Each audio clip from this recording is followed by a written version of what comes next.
तुम्हाला काही सूचना दिल्यात का, काही नोटिसा काढल्यात का, नेमकं काय घडलंय? असं आहे, त्यांनी नोटीस काढली नाही, सूचना दिल्या नाही, परंतु त्यांनी सांगितलं की आम्हाला आदेश आला का यांना आज आम्हाला माहीत सुद्धा नाही काय. आम्ही आमची पक्षप्रमुख येत आहे, आमची नियोजनाची मिटिंग इथं ठेवली होती.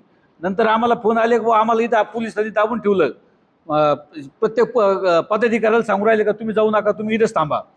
मी आणि आप्पा दोघं जण DYSP साहेबांकडे जाऊन आलो. ते म्हणजे तुम्हाला इथंच थांबावं लागेल. अरे काय झालं, आम्ही काय झालं साहेब असं आम्हाला सांगा तरी काय झालं. तर ते म्हणजे काय नाही, ते तुम्हाला सांगता यायचं नाही. नंतर हळूच आम्हाला सांगतात की ते भाऊसाहेब वागचोर. आणि ते तर काल तर येऊन सांगत होते, हिंमत होती का आम्ही इथं येतोय, येतात संरक्षण काय घेत आहे. आणि शिवसैनिकांना काय सांगतात पोलीस, सकाळ धरून आमच्या शिवसैनिकांना थांबून धरले, त्यांच्यावर 2-2 पोलीस दिले.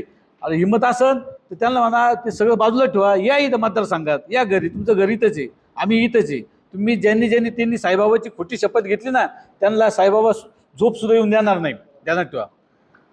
त्यांनी याच्या आधी सुद्धा त्यांनी बाबांची शपथ घेतली होती. काय झालं हे त्यांना सुद्धा चांगलं माहिती आहे. तेव्हा त्यांना आम्ही सांगू इच्छितो का साहेब वय झालंय आता, खोटं बोलू नका. कमीत कमी तुमच्या साईबाबाची शपथ, कमीत मुलाबाळांना चांगलं राहावं यासाठी जर खोटं बोलू नका, ती तुम्हाला विनंती आहे कमीत कमी त्याच्यामध्ये. आणि हिंमत असेल तर या मोकळे, ज्याच्यासाठी सामान्य शिवसैनिक असन, शेतकरी असन, सरकारी पक्षाचे कार्यकर्ते असतील, आम्ही आमचं जीवाचं रान केलं, आम्ही उपस्थापित केलं, या खासदाराला निवडून आणलं. त्या आम्हाला जो संताप आहे तो संताप आम्ही व्यक्त केल्याशिवाय राहणार नाही. आम्ही सांगितलं सुद्धा चूक याला का सोडायचं हा प्रश्न आम्ही सुद्धा आता त्यांना सांगितलंय. ते तुम्ही काही करा, परंतु आम्हाला आदेश आहे. तुम्हाला कोणते आदेश, हे कोणते आदेश साहेबाचे? तुम्ही सगळे शिवसैनिक कशासाठी करतो?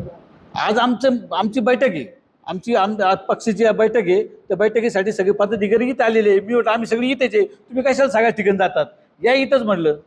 आणि त्याला हिंमत असेल तर त्याला ते सगळं ठेवून मग ये इकडं. एवढा तळतळा त्यांनी आमच्या शिवसेनेच्या सैनिकांचा घेतलेला आहे, जनतेचा घेतलेला आहे. आज त्यांना जे मतदान झालेलं 4-5 लाख मतदान झालेले हे भारतीय जनता पार्टीच्या विरोधात झालेलं मतदान आहे आणि उद्धव साहेबांच्या चेहऱ्यावर झालेलं मतदान आहे. या हरामखोरांना लाज वाटत नाही, स्वतःच्या फायद्यासाठी या शिवसैनिकांचा तळतळाट घेतात. ज्यांनी पहिल्यांदा गद्दारी केली त्यांना पुन्हा एकदा उद्धव साहेबांनी उमेदवारी दिल्यानंतर कोणाच्या मनात नसताना सुद्धा शिवसेनेमध्ये प्रथा आहे की ज्या दगडाला शेंदूर फासला त्याला देव मानलं जातं आणि त्याची उमेदवारी केली जाते. असं शिवसैनिकांनी करून सुद्धा या माणसानं परत एकदा गद्दारी केली वयाच्या 78व्या वर्षी. भाषम्या लागलं का याला? भाषम्या किती खायचे पैसे काढायला माहितीनुसार 100-125 कोटीचं याच्या मुलाला मेट्रोचं मुंबईमध्ये काम मिळालंय आणि 50-60 कोटी कॅश मिळणार आहे. काय करणार आहे? TDO नेणार का? TDO नेणार आहेत एवढे पैसे? उद्धव साहेबांना त्यांनी फसवलं, त्याला तळतळाट भोगल्याशिवाय राहणार नाही. या माणसानं परवाच्या हिस्ट्रीमध्ये कॉन्फरन्समध्ये खासदारांच्या 3 मिनिटांमध्ये 4 वेळा साईबाबांची शपथ घेतली, आईबाबाची शपथ घेतली आणि आज तो तिकडे गेला हसतोय. आज शिर्डीमध्ये येणार आहे ते खासदार भावश्या, त्याला म्हणावं त्यांनी दिवसा ढवळ्या सूर्यप्रकाशात येऊन दाखवा शिर्डीमध्ये. त्याची हिंमत होणार नाही शिर्डीमध्ये दिवसा ढवळ्या येण्याची. आणि विषय राहिला उद्धव साहेबांच्या सभेचा.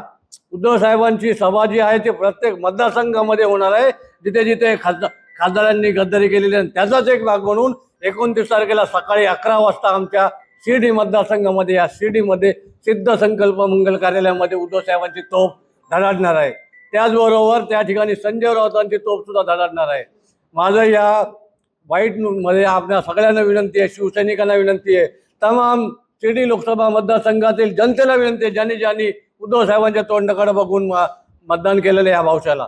सर्व शेतकऱ्यांना विनंती आहे आणि आव्हान आहे की आपण सगळ्यांनी या ठिकाणी यावं आणि या कार्यक्रमाची शोभा वाढवावी आणि या भावशाचा निषेध करण्यासाठी 29 तारखेला सिद्ध संकल्प मंगल कार्यालय मनमाड रोडला आपण उद्धव साहेबांची सभा ऐकण्यासाठी यावी. धन्यवाद. जय हिंद, जय महाराष्ट्र.